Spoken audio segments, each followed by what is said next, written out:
차관님께서는 이 문구들을 어떻게 해석을 하십니까? 저희들 이 일의 임함에 있어서 그 문구 굉장히 중요한 표현이었습니다. 그래서 그 문구에 대해서는 일본 정부에 다시 한번 해석을 같이 논의했었습니다. 일본 정부의 입장에서는 해당 표기가 자본관계의 해소를 요구하는 것은 아니며 라인야후에 대한 자본을 매각하는 것을 내부에 전달하거나 문구상으로 표현한 적이 없다는 점을 밝혀왔었습니다. 그것은 일본 정부의 입장이죠. 그렇습니다. 차관님은 어느 나라 차관님이십니까? 대한민국 차관입니다.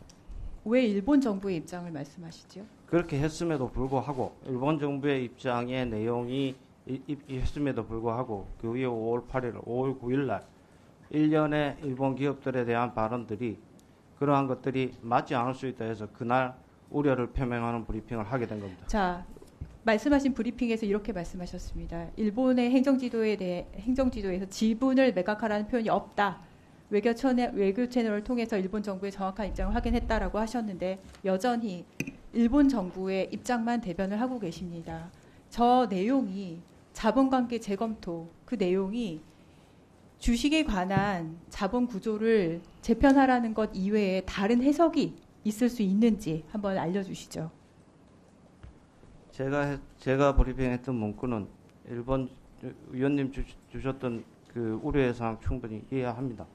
일본 정부는 행정 지도에 지분을 매각하라는 표현이 없다고 하였으나 우리 기업이 지분 매각 압박으로 인식되는 점에 대해서 유감을 표명한다고 말씀드렸습니다.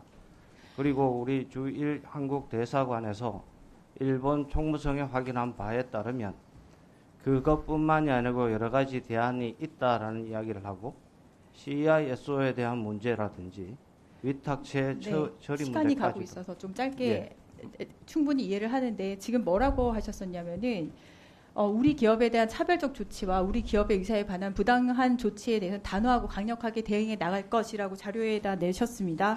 어떤 대응을 하셨습니까? 저의 그 브리핑 이후에 대통령실에서도 브리핑이 2차례 브리핑 있었고 말고 어떤 대응을 실질적인 대응을 하셨습니까? 저희 현안 자료에도 있습니다만은 외교부는 외교부대로 장관과 그래서 어떤 결과를 도출하셨습니까?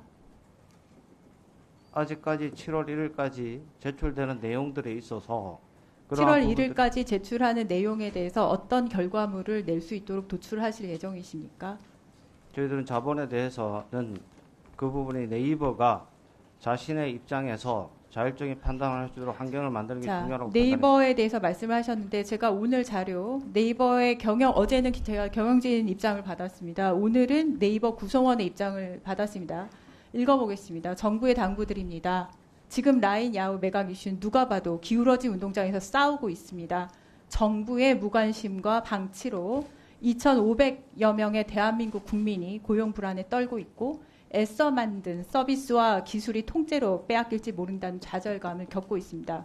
정부의 관심과 지원이 절실합니다. 여기에 대해서는 어떻게 생각하십니까? 안타까운 부분이 있습니다. 안타깝고 끝납니까?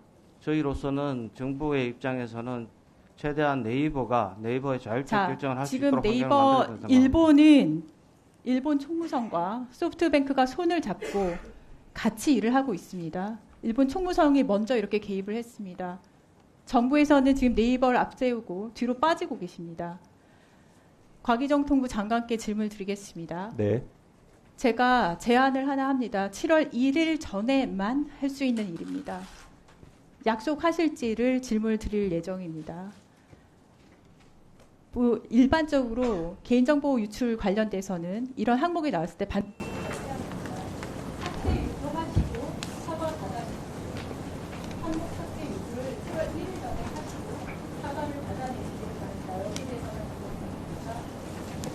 우선 그 의원님 말씀하셨던 그 네이버 직원분이 말씀하셨다고 기울어진 운동장에서 이렇게 싸우고 있다 이렇게 말씀을 하셨는데 네이버 대표께서는 네이버가 이제 행정 지도를 따를지 말지의 문제가 아니라 중장기적 사업 전략에 기반해 결정한 문제라고 말씀을 하셨고요.